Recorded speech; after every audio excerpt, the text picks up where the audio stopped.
Hello students, our topic is force between two parallel current carrying conductor। यानी दो parallel current carrying conductor में force निकालना है। दो पैरेलल करंट कैरिंग कंडक्टर है, ठीक है, और द एम्पियर यानी एम्पियर को डिफाइन करना है। ये कंडक्टर ए है, ये कंडक्टर बी है, दोनों के बीच में डिस्टेंस डी है। 3 पॉइंट हम लोग जानते हैं। कंक्लूजन क्या है इस पॉइंट का कि जहाँ भी करंट किसी भी कंडक्टर में कैरी होगा वहाँ मैग्नेटिक फील्ड ऑब्टेन होगा। यानी there exist a magnetic field due to conductor carrying current. यानी किसी भी कंडक्टर में जिसमें करंट फ्लो कर रहा है वहाँ मैग्नेटिक फील्ड ऑब्टेन होगा, जो कि बायोट-सावर्ट्स लॉ को ओबे करता है। बायोट-सावर्ट्स लॉ, ये मैग्नेटिक फील्ड बराबर होता है I d l sine theta by r square. D l क्या है? करंट एलिमेंट है। आई क्या है? यहाँ पर आई करंट है, ठीक है। आर जो है आपको डिस्टेंस है। तो ये मैग्नेटिक फील्ड यहाँ देख रहे हैं कि करंट कैरिंग, यहाँ पे करंट जाएगा तो मैग्नेटिक फील्ड ऑब्टेन होगा, तो ये इसको ओबे कर रहा है। सेकेंड, यहाँ पे we have learn that external magnetic field will exert a force. यानी मैग्नेटिक फील्ड जो होगा वो फोर्स लगाएगा। एक्सटर्नल मैग्नेटिक फील्ड क्या होगा? फोर्स लगाएगा, किसी भी force on A current carrying conductor. यानी करंट कैरिंग कंडक्टर में मैग्नेटिक फील्ड जो है फोर्स लगाता है, फोर्स एक्सर्ट होता है। तो ये दोनों पॉइंट को कंसीडर करके हम ये कह सकते हैं, therefore it is logical to expect that two current carrying conductor placed near each other will exert magnetic force। यानी दो करंट कैरिंग कंडक्टर को अगर हम लोग प्लेस कर रहे हैं पैरेलल, तो ये दोनों आपस में फोर्स लगाएगा, फोर्स मैग्नेटिक फोर्स लगेगा। लेट्स सी, देखिए कंडक्टर ए है, कंडक्टर बी है, बीच में डिस्टेंस क्या है? डी है। ये करंट जा रहा है आई ए, ये करंट, ठीक है, आई बी। यानी कि इस कंडक्टर में करंट आई ए जा रहा है, इस पे जा रहा है आई बी। अब देखिए यहाँ पे ए जो है वो बी पे फोर्स लगा रहा है। क्यों लगा रहा है? क्योंकि जो इधर से मैग्नेटिक फील्ड लग रहा है, इधर से मैग्नेटिक फील्ड क्या लग रहा है? B, capital B small B. और इधर से क्या लग रहा है? इसके द्वारा magnetic field capital B A, यानी बी ए, ठीक है। यानी यहाँ पे आप देख लीजिए ये दोनों आपस में परपेंडिकुलर है। आप लोग जानते हैं फोर्स, मैग्नेटिक फील्ड, करंट सब परपेंडिकुलर होगा, ठीक है। राइट हैंड थंब रूल से भी हम लोग जान रहे हैं कि फोर्स, मैग्नेटिक फील्ड और करंट सब परपेंडिकुलर होगा, म्यूचुअली परपेंडिकुलर होगा ईच अदर, ठीक है। तो यहाँ देखिए इसी चीज को यहाँ पे एक्सप्लेन कर दिया गया है। Take two long parallel conductor A and B. दो पैरेलल कंडक्टर लिए ए और बी, जिसको डी डिस्टेंस से सेपरेट कर रहे हैं, और इसमें करंट जा रहा है आई ए, इसमें करंट जा रहा है आई बी। तो यहाँ लिखा हुआ है parallel current I A and I B respectively. Conductor A produces the same magnetic field B A at all point along the conductor B. यानी ए जो कंडक्टर है वो बी पे मैग्नेटिक फील्ड लगाएगा, और जो बी जो कंडक्टर है वो ए पे मैग्नेटिक फील्ड लगाएगा, ठीक है। और जो डायरेक्शन जो है वो राइट हैंड रूल के द्वारा हम लोग निकाल पाएंगे, ठीक है। समझ रहे बात ये है कि ये देखिए कंडक्टर ए है, तो ए जो है इसका मैग्नेटिक फील्ड जो है वो बी पे लगेगा, यानी बी ए, और इसी मैग्नेटिक फील्ड के कारण फोर्स एक्सर्ट होगा। तो फोर्स जो लग रहा है एफ बी ए। अब यहाँ पे जो मैग्नेटिक फील्ड देख रहे हैं बी कंडक्टर के द्वारा लग रहा है, इसके द्वारा, बी कंडक्टर ये है, इसके द्वारा इधर लग रहा है, और तब यहाँ पे इसी कारण फोर्स लगा एफ ए बी। इतना ही बात है। अब देखिए मैग्नीट्यूड जो होगा वो मैग्नेटिक फील्ड का, वो फॉर्मूला एम्पियर सर्किटल लॉ से हम लोग निकालेंगे।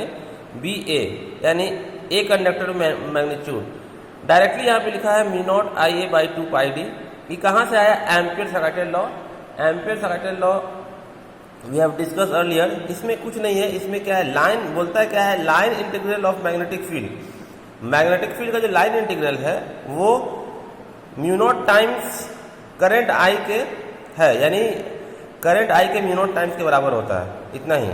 अब डीएल जो एलिमेंट है, डीएल एलिमेंट है, तो देखा गया कि डीएल एलिमेंट है वो सरकमफ्रेंस ऑफ सर्किल पे जा रहा है, इसीलिए 2 पाई ए या रेडियस है। तो बी रह के यहीं पे इसका इंटीग्रेशन निकला 2 पाई ए और बराबर म्यू आई। जैसे ही बी बराबर लिखेंगे 2 पाई ए यहाँ डिवाइड में चला जाएगा, म्यू नॉट आई ऐसे रह जाएगा, तो बी बराबर इतना। इसी के आधार पे देखिए यहाँ पे देखिए बी ए कंडक्टर के कारण म्यू नॉट, तो ए कंडक्टर के कारण तो करंट भी आई ए जाएगा, आई ए हो गया 2 पाई डी, यहाँ डिस्टेंस डी लिए है, बस हो गया, सिमिलर है, आराम से हम ये लिख सकते हैं। चलिए, conductor B carrying current I B will experience sideways force due to field B A. Same बात मैं बार बार कह रहा हूँ, देखो कुछ नहीं है इसमें कंडक्टर ए है, कंडक्टर बी है, ठीक है। ये जो होगा मैग्नेटिक फील्ड इस पे लगाएगा और ये जो है इस पे मैग्नेटिक फील्ड लगा रहा है, बी इस पे लगा रहा है, इसीलिए देखो यहाँ पे देखो ये मैग्नेटिक फील्ड यहाँ पे इसका दिखाया हुआ है, ठीक है। और यहाँ देखो बी ए है, ए के कारण लग रहा है, ये कंडक्टर इस पे मैग्नेटिक फील्ड लगाएगा और ये कंडक्टर इस पे मैग्नेटिक, बस इतना ही बात है, और दोनों के बीच में डिस्टेंस डी है और कुछ नहीं। देखो यहाँ पे ये निकल गया बी ए। अब क्या किया यहाँ पे हम लोग, मैग्नीट्यूड ऑफ फोर्स, बार बार कह रहे हैं किसी भी करंट कैरिंग कंडक्टर में मैग्नीट्यूड ऑफ फोर्स कितना होता है, पहले भी बता चुके हैं, पहले भी आप लोग पढ़े होंगे, F बराबर बी आई एल। बताइए, ये फॉर्मूला पहले भी पढ़े, F बराबर बी आई एल, यही फोर्स लग रहा है। बी मतलब magnitude of magnetic field, I current हो गया, एल हो गया लेंथ, ठीक है। Magnitude of force is given by F बराबर बी आई एल। तो देखो बी आई एल, तो बी किसका, ए का, या बी ए कर दिए, एल का देखो ये पोर्शन एल है और सिमिलर ये है इधर, इसीलिए देखो जो ये हम सिमिलरली लिख सकते थे, लेकिन हम डायरेक्शन तुमको दिखा दिए, सिर्फ हम इतना इसको एक्सप्लेन करते और यहाँ सिमिलर लिख देते, लेकिन डायरेक्शन इसको भी, इसका डायरेक्शन दिखा दिए कंडक्टर ए का, यानी ये इस पे फोर्स लगा रहा है और ये इस पे फोर्स लगा रहा है, इतना ही बात है। अब यहाँ पे देखिए जो F बराबर बी आई एल है, तो बी देख रहे हो, बी ए के कंडक्टर के कारण, आई, तो देखो ए कंडक्टर के कारण ये बी ए लग रहा है, तो बी ए देखो ये लग रहा है, ये बी ए है, ये देखो बी ए है, समझ रहे हो बात, यहाँ पे बी ए है। हम लोग क्या निकाले, एफ बी ए, तो एफ बी ए फोर्स लगाएगा, तो यहाँ पर एफ बराबर बी आई एल होगा, तो एफ बी ए, बी क्या है, तो बी इस पे क्या लग रहा है, बी ए है, इसलिए बी ए लिए।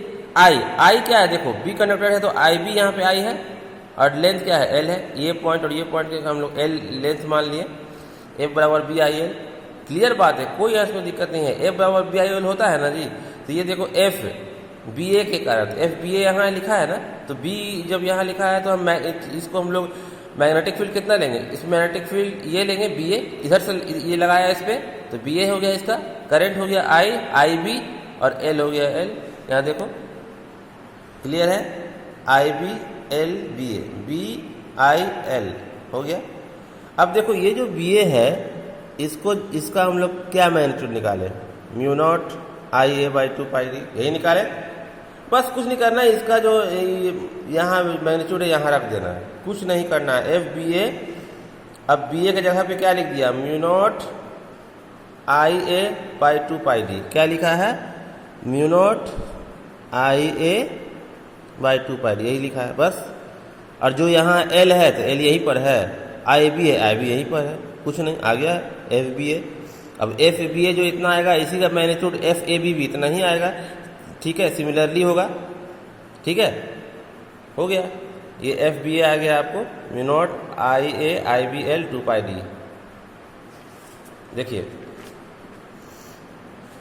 फ्रॉम सिमिलर कंसिडरेशन, ये जो कंडक्टर जो है बी पे फोर्स लगा रहा है, तो बी ए पे लगा रहा है, ए का जो मैग्नेटिक फील्ड बी ए है, तो इसका मैग्नेटिक फील्ड बी बी है, ठीक है, capital B small B, clear, कोई बात इसमें नहीं है। देखिए यहाँ पे एफ बी ए बराबर माइनस एफ ए बी, दोनों इक्वल है इसीलिए माइनस लगा दिए, ठीक है, माइनस दोनों इक्वल हो गया, माइनस ये बता रहा है, माइनस के लिए हम यहाँ पे नोट लिखे हैं, the parallel current attract and anti parallel current repel each other.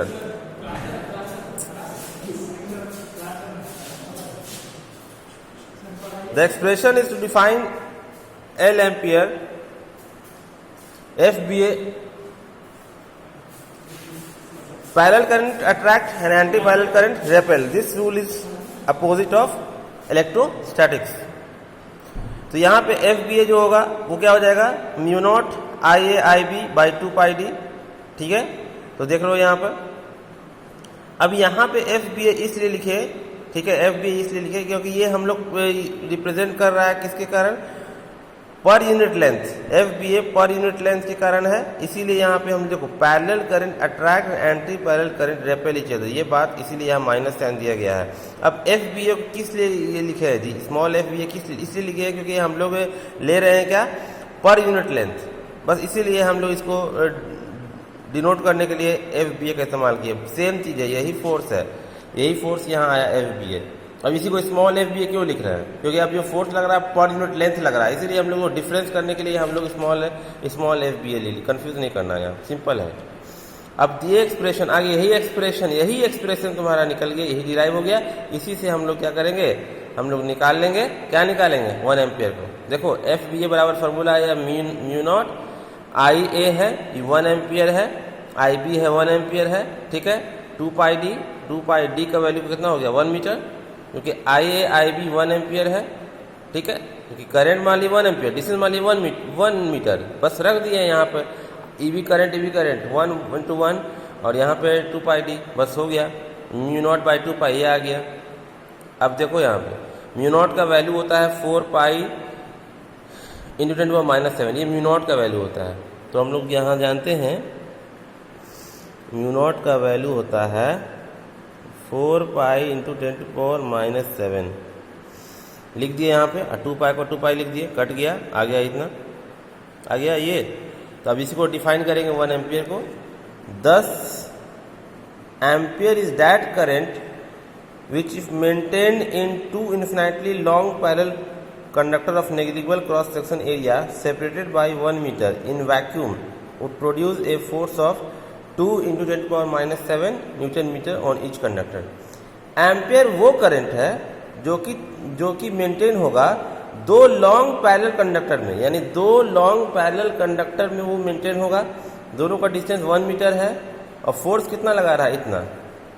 तो 10 ampere is that current which if maintain in 2 infinitely long parallel conductor, 2 infinitely long parallel conductor जब मेंटेन होगा उसका क्रॉस सेक्शन होगा uniform, यानी negligible cross section area, जो कि 1 metre दूरी से सेपरेट किया जाएगा वैक्यूम में, वो 2 इंटू 10⁻⁷ न्यूटन मीटर का फोर्स लगाएगा, उसको हम लोग 1 एम्पियर कहेंगे। यही आपको पूरा इसका एक्सप्लेनेशन विद प्रूफ है।